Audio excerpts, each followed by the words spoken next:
This purple Demon Slayer deck revolves around two siblings, both who need to be on the field for extra effects. But are we talking about the same siblings? Hey guys, welcome back to another episode. Mobby here, and today I'm going to be giving you my personal deck profile for this purple Demon Slayer deck that revolves around the demon siblings rather than the alive siblings. Make sure to like and subscribe, it really helps out the channel. I upload daily duels and deck profiles for different anime TCGs.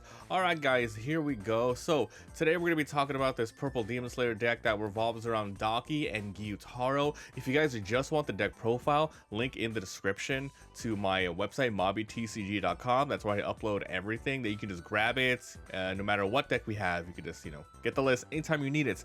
Alright, so let's talk about the game plan of the deck. These are the action points that I'm using. So just like the Tanjiro and Nezuko deck, this revolves around two siblings, and the goal is to have them on the field. The problem with this deck, as opposed to the, well, I guess not really a problem, just different play style, right? So this deck revolves around having them come back to life, and whenever like one is defeated, if another one is on the board, you get effects. While as the yellow Demon Slayer, it's all about having them on the board and attacking. So the other one is more aggressive. This is more of a persistent swarm. So let's go and talk about it. So we'll talk about every single card starting from the 0 cost. The highest is here, the lowest here is 4, and the highest, the highest here is a 4 cost. So here's Gyutaro. This is an upper demon rank. So when this is on the field, you can pay 1 AP once per turn to draw an extra card. This is one of your raid sources. There's Gyutaro and there's Daki. There's 8 raid cards in total and a bunch of raid sources just like this. This is a pretty decent card. You can throw it on the front line for some good damage, and if you ever need to, pay 1 AP. However, with this deck, you primarily want to swarm the board with all of your action points as much as possible. You must always try to have a Gyutaro and a Daki on the field, primarily at least these weak ones, the back line, so the front line gets some good effects. But anyway, this is a decent card. No trigger though. Next, this is this Warabihime, which is also treated as a Daki because she's in disguise, guys. Anyway, this is your basic raid source. It's a 0 cost, 1500, with a trigger of adding this to your hand.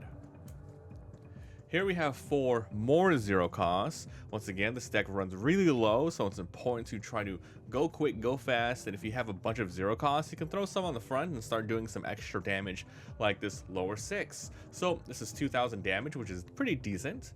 Also, when this character is sidelined, you get to draw one and trash one. That's good for sifting out your deck. If you have, for example, like 6 Dakis in your hand and you want to trash them for Gyutaros, then this is the card to do that. This deck actually does benefit with having some Gyutaros or Dakis in the trash, so it's important to know which ones go in there because you can revive some. So there you go, those are your 0 costs for the deck. Now for your only 1 cost of the deck, this is another Daki card. So when this is 2000 power, when this is sideline, look at the top 6, grab 1 Gyutaro, add it to your hand, then you trash 1. This is any Gyutaro, you can grab the 6 cost, the 3 cost, the 4 cost, etc. It's pretty good. However, this kind of goes against the play style of the deck, where you have to have a Daki and a Gyutaro on the board. If this is your only Daki, you absolutely don't want her to get sidelined. But if you have a bunch, go ahead and use her for a block in order to get a card. But, get exactly the Gyutaros that you need. So I would say that this deck is a little bit harder to play because it's not like your usual swarm. You have to choose actually when to block, because if without one or the other, you lose a lot of power here. Now we have a 2-drop here. It says Muzan Kibutsuji Tsukihiku form. This card is also treated as Muzan, which doesn't really matter in this deck. If this card is active, it gains 2 energy. So even though you are running only 4 cost, you still need +2 energies in order to keep, to keep up the pace with energy, because your units will constantly be moving forward. You're constantly going to be blocking them. So if you have at least 2 Muzans in the backline, that will fulfill your energy needs for the whole game, and that's the best scenario, because you want maybe some Dakis or Gyutaros in the backline that are pretty much almost completely safe, while these 2 Muzans can go ahead and just give you the energy. 2500, 2 energy, as mentioned. We're running 4 of these. You want to keep these in the backline, best case scenario. Now for your other 2 costs of the deck, this is my tech choice here. This one is a searching card, so 2 costs. We're always going to be together. I'm never going to leave you. Look at the top 7 cards. You got a Gyutaro and a Daki with no downsides. So this is really good. You can grab some searching cards. You can just get the sibling that you don't have. It's so good running 2 of these. The trigger is drawing 1 card. I don't know why this is a common, man. You add 2 cards. I'm looking at 7. It's really good. Okay. This is Daki, 3 costs. So this one costs 2 action points, keep that in mind. So when this is played and then when sidelined, so this activates twice. Play up to 1 Gyutaro with 3 or less energy and 1 AP from your sideline active on your front line. This is an extremely powerful card. So this comes in rested, but then if there is a Gyutaro in the back, in the trash, meaning maybe you used it to block or even more, you set it up beforehand, with this one by drawing 1 and trashing 1, or with this other Daki, which you have to grab a card and then trash 1, you can summon this. The best one you can summon is a 3 cost onto the field frontline, which is pretty good. And then you can use her blocking a following turn to do the same thing. So you can block with that Gyutaro you just got, he goes away, you block with this Daki, and then you bring out the other Gyutaro that just came out. So that's probably the best case scenario if you want to use them for blocking. So this is a really good card. The trigger is active 3000 with 3000 power, so a solid card. Okay. Unfortunately, this is one of those cards as well that is a raid source, so you have to think about it really hard if you want to raid on top of it, because the highest cost of a Daki raid is going to be 3. So you lose a little bit of ability there. Not sure if I would raid on top of this, because you get the benefit of summoning from the graveyard. Here is the Gyutaro 3 cost, which is the best one to summon with this Daki's ability. This one gives you 2 energy as well, as mentioned. You have the Muzons to give you the energy, but just in case you don't get any, this will help you in the backline as well. So 3 costs. When played, if Daki is on your field, draw 1, trash 1. So here we are finally seeing some of the abilities where the other sibling has to be on the field. Now, by this point that you summon this, there's a lot of Dakis. There's these 3 ones, there's these 1-drop ones, and then there's really easy 0-drop ones. It's important that you sift as much as possible to get the exact sibling that you need.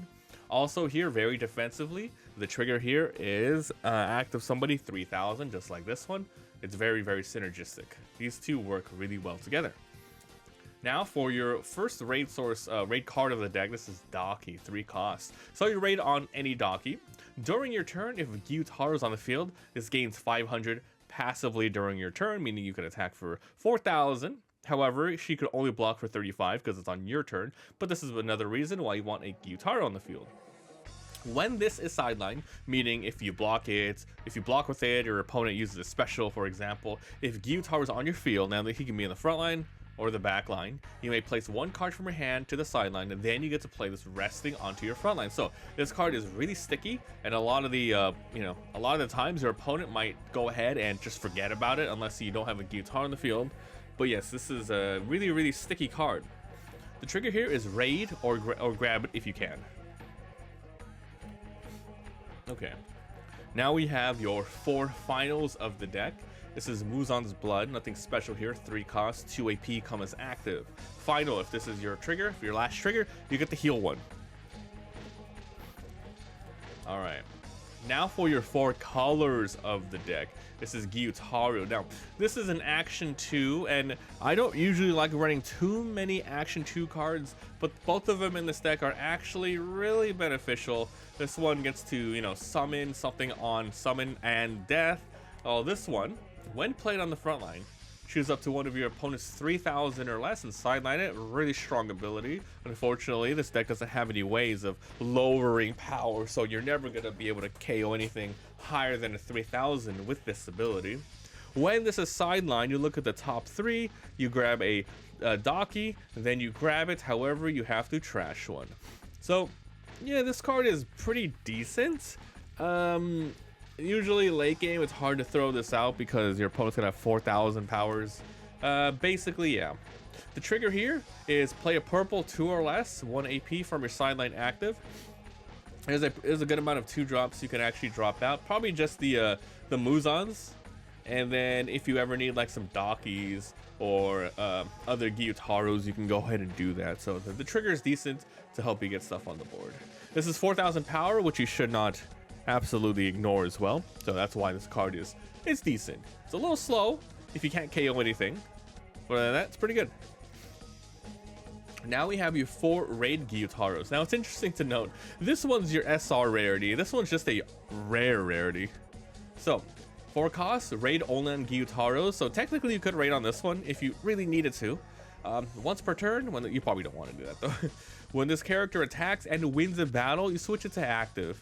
So basically once per turn. So if you use it to attack and your opponent blocks with it, which, you know, they're going to see the effect, so they're not going to want to do that. And it's cool because honestly, you can use it during your turn as well. If your opponent somehow wants to attack with the lower units, you can block, and then you win a battle, you come back up, and probably not going to do that unless they have an ability for attacking. However, when Daki is on your field, drawing a card when attacking. So the turn that you raid with this, you're going to be able to rush down. If Daki, you get to draw one. So hand advantage in this deck is super important. Even though you aren't using it to pitch cards, really, it's the ability to just have as many Gyutaros and Dakis on the field as much as possible. You need a lot of those synergies, otherwise the deck kind of fails in comparison to, let's say, the yellow Demon Slayer deck, which is, I think, just much better than this deck, though. Okay. Then the 4,000 power, the trigger here is add this or raid. So there you go. So this is a pretty weak raid card. It doesn't do anything on play, doesn't remove anything. It just gives you, it's just good for maybe closing out games because you have to attack. You know, if your opponent has 1 left, this kind of acts as an impact where you have to attack, your opponent will block it, and this will just come right back up. So it has a semi-impact effect, which makes it good. Otherwise, yeah, drawing a card's nice. All right, time for the last card of the deck. This is your 4 specials. Flying Blood Sickles. So 4 costs, choose 1 character, 3,000 and less, and KO it. However, if Gyutaro is on your field, it's 5,000 or less. So nice, there you go. So, and the trigger is special, choose 1 character on your opponent's front line and sideline it. And that's it for the final Demon Slayer deck that we are covering in the series. Until the new set comes out, then you're going to be revisiting any sort of archetypes that we've covered, etc. So what do I think about this deck? It's a decent deck. Honestly, if you are able to build it with all of these cards, I think it's going to be a decent it's going to be a decent off-meta rogue deck. However, if you want a really strong deck that revolves around 2 siblings, I highly suggest you just play with the yellow Demon Slayer ones. Those ones are good. It's more of a rushdown. Well, this one is hopefully you swarm the board. Hopefully you get Daki and Gyutaro on the field, and you have to play around your sidelines and your summons from the graveyard. So I would say the yellow one is just slightly easier to pilot and better than this one, but this one is not completely, you know, dead in the water. If you can make it work, then more power to you. There you go. That's my thoughts on the deck. That's it, guys. Thank you so much for watching. Let me know what you guys think about this. And remember, if you guys want to see any of my deck profiles, mobbytcg.com to grab anything there. Thanks for watching, and I'll see you next time. Bye.